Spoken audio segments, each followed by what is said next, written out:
अरे मेरे लॉकडाउन में का आदमी बहुत लड़का पूरा तो नहीं करता ना तो वो कचरा भइल रहा बताओ हम तो इतना कचरा भइल रहा कि समझ में नहीं किया हुआ कि हिसाब कर लड़को तो ना ये चलो तो मैडम के फोन करे तो देखो क्या होती है।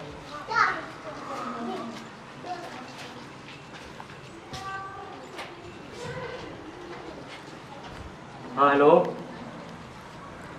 हाँ कहाँ पे हो? अरे थोड़ा स्कूल पे आइए ना।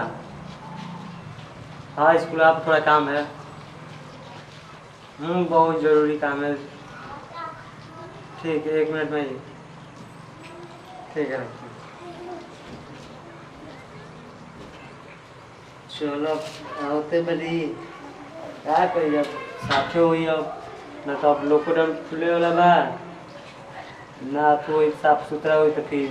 लड़का नहीं है सन कुल भाग दिया सन। चलो देखे सरकारों इतना पागल मानो कि मास्टरों के पैसा रोक देते बस का बताएं। का बात बाकी हेडमास्टर साहब बोलाऊंगी ये मम्मी कहाँ बात हुई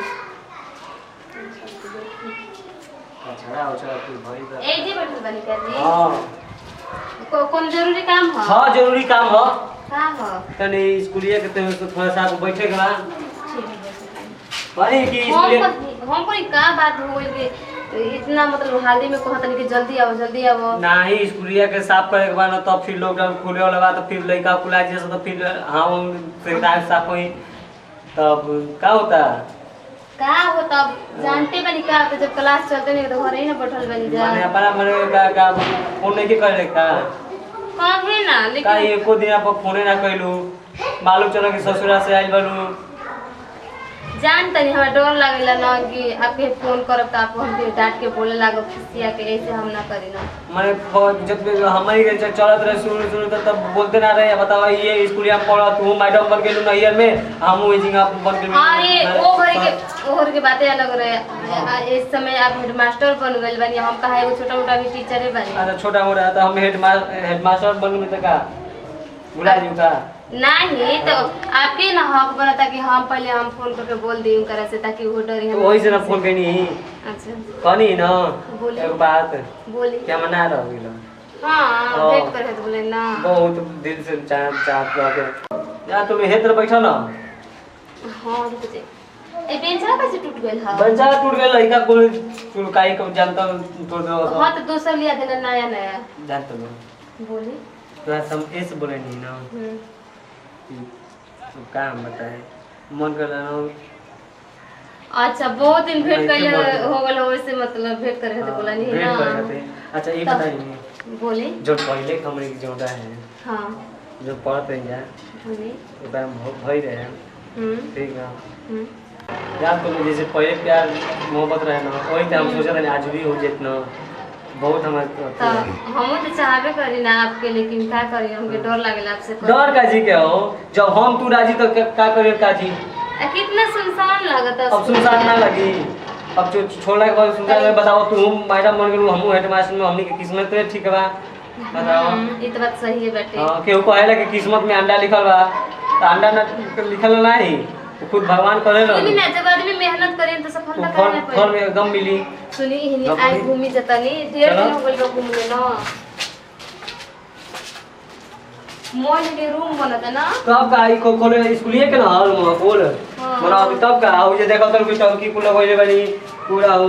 ढेर चेंजिंग हो गइल तब सब पूरा देखो तू ये शौचालय बना दे बनी याद बाटे गोइरा में जला दिया में कैसे खेलत रहनी जा अरे तो